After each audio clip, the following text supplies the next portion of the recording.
Let's go to Ankara now and speak to Vasyl Bodnar, his Ukraine's ambassador to Turkey. Vasyl, thank you so much for joining us here on TRT World.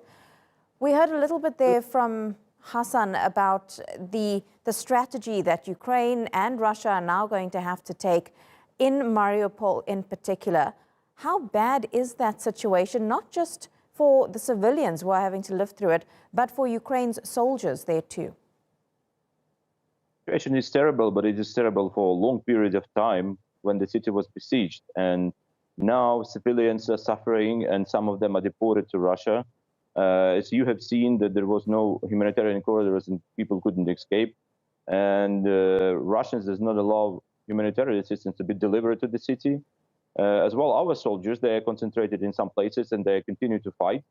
So no ways and no words about possible surrender or giving up the city to Russians, despite Russians have been controlling some part of the city, maybe in majority, but still our soldiers are keeping line and will be defending it to the last. And President Zelensky has said that peace talks would be in jeopardy, even cancelled possibly, if Russia kills the remaining Ukrainian soldiers in Mariupol. Could political pressure stop Moscow from further attacks there? Yes, political pressure could, but majority pressure could be done only in the battlefield. And what we need now is the supply of hard weapons or heavy weapons to try to unblock the soldiers in Mariupol. And what we need, political pressure from other countries who could continue to tell to Russians that they are doing atrocities and they will be punished for that and brought to responsibility in the nearest time. So that is the thing we should talk about every day and press on them with different means. And the U.S. has actually pledged about $800 million worth of more military aid for Ukraine. Do you think it's going to get there in time? Has the U.S. and the West been doing enough for your country?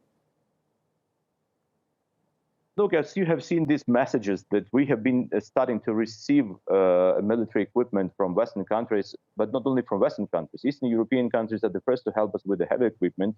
It is now the most needed things to continue pressure on Russia and not to allow them to continue their attacks.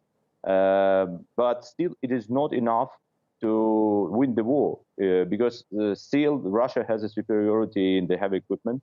They have still superiority in the air power and missile attacks, and you have seen that almost all territory of Ukraine is under threat. So we need more, and we need more heavy equipment, which will both defend the cities from the air attacks and defend our soldiers on in the battlefield where they are striking or fighting with the Russians in south and in the east. Vasyl, what's your message to these countries? What's your message to the world as we continue to see these horrific images coming from Ukraine? And at the same time, while there have been sanctions on Russia, many European countries are still receiving gas and oil from Moscow. So we are working closely with all our partners and insisting to put as much as possible pressure and include sanctions on gas and oil. And it is hugely important to not to supply Russia with money for continuing war, because it's not only Putin and his generals, but it's also the Russian society who is fully supporting these atrocities and all the terrible acts which have been conducted on the territory of Ukraine. So our simple message is save Ukraine by sending weapons and by not buying Russian gas and oil. And as simple as that. Vasyl Bodnar, really appreciate you speaking to us this Sunday, live to us there from Ankara. Thank you so much. Thank you very much.